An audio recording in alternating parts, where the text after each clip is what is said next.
This is a jumbo calendar, okay? 9 years divided into months, okay? Years and months, 108 months altogether.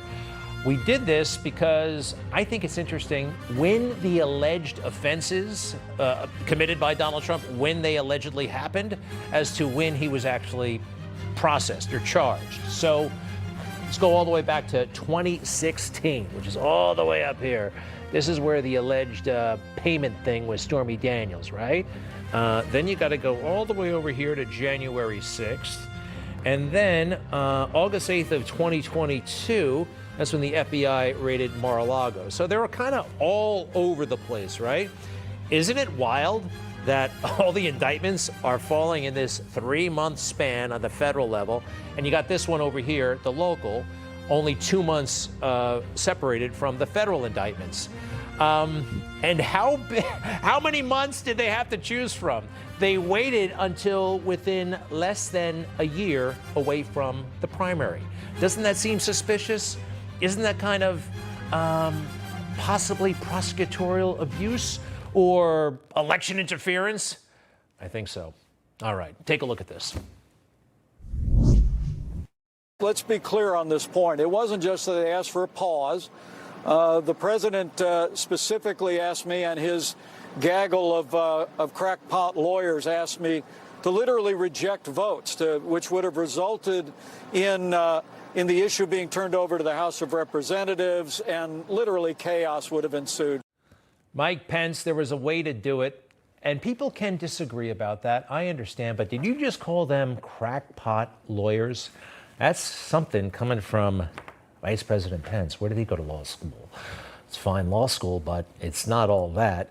IU McKinney School of Law. Never heard of it, but number 98 in the nation. And I don't think he actually ever practiced law. Rudy Giuliani went to New York University Law School, one of the top 10 in the country, and became one of the top prosecutors in American history. John Eastman went to the University of Chicago Law School and became one of the top academics in the country. These are not crackpot lawyers.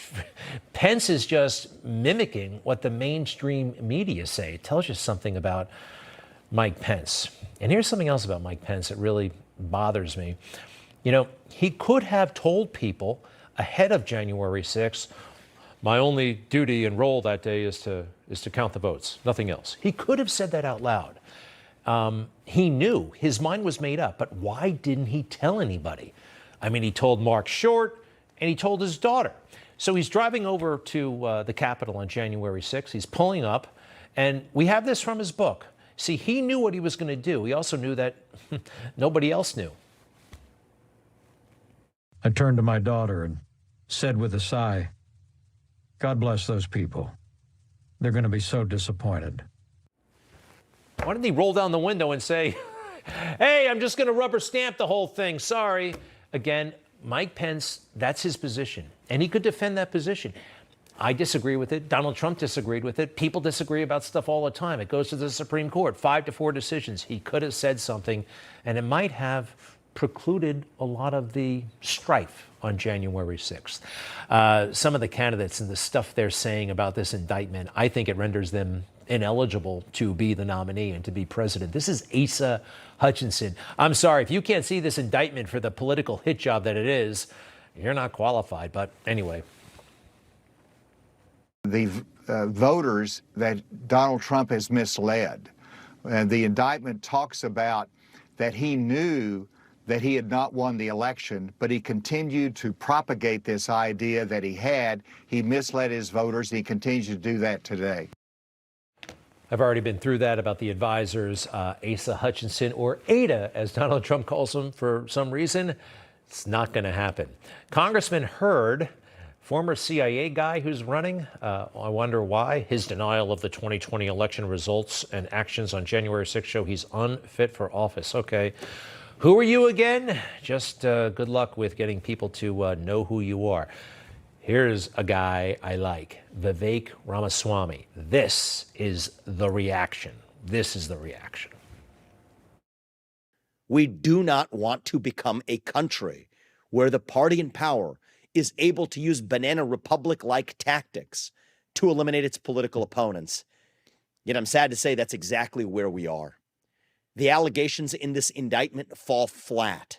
It is wrong and incorrect and inaccurate to place blame for what happened on January 6th at the feet of Donald Trump. Good for you, Vivek Ramaswamy. And he's still a competitor of Donald Trump, but he's doing it the right way. Keep an eye on him. Now let's check in on Joe Biden at the beach again today. Joe Biden at the beach. It's not Memorial Day weekend. It's not July 4th. It's not Labor Day. It's Wednesday. I mean, how many vacation days do federal employees get? He was at the beach. He also rode his bike all over the place, which is a bad idea. I already warned him about this, and he's had at least one major fall off that bike. Not good, not good. Now, he went to the beach also last night, which I can't figure out. Who goes to the beach at night? Generally speaking, I don't think older married couples go to the beach. I know some people go to the beach at night, but I don't know. That's a little bit odd. And he went to the movies. And not just any movie. He saw a 3-hour movie on a Tuesday night. It's a weeknight. It's a school night if you're an adult, kind of. Well, it's not a school night, I guess. But you know what I mean. He shouldn't be going to a 3-hour movie. What did he see? Oppenheimer. I saw that movie, and I could not stay for the whole 3 hours. I had to get back to my life. I had stuff to do, and I'm not the president of the United States. I just have a show on channel 333. I had to get back to work. I couldn't stay for the whole thing. I did stay through the test in New Mexico. Overrated movie. Anyway, next, please, the judge in the case. We have to talk about her for a second. Tanya Chutkan. This is a bad judge. I'm not saying she's bad. I don't know about her record, but bad for the Trump case because she has major conflicts. Take a look at this. She worked at Hunter Biden's law firm. You can't spend 12 years at the law firm where Hunter Biden worked. Boys, Schiller, Flexner, or whatever. It's you can't be there. That's just a major conflict of interest. Next, please. Let's see, the judge donated $1,500 to Obama in 2008 and 2009. All right, I'm sorry. That renders her ineligible to preside over a case where President Trump is the defendant. And I think we have one more. What is it?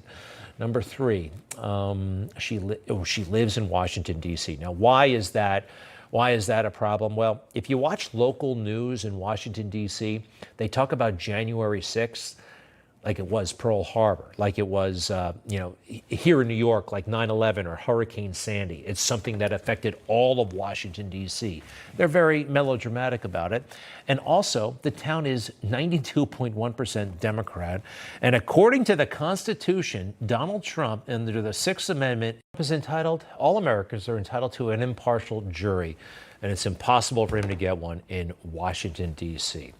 All right, folks, we need your help. We'd like to know how you feel about this indictment. I have a sneaking suspicion how you already feel, but Trump's second federal indictment, a crime or an effort to stop his 24 run? Please vote. Text Trump, Trump, to 39747, 39747. There'll be a bunch of questions there. It'll take you through it, and we'll share the results with all of you. Thank you. It will mean a lot.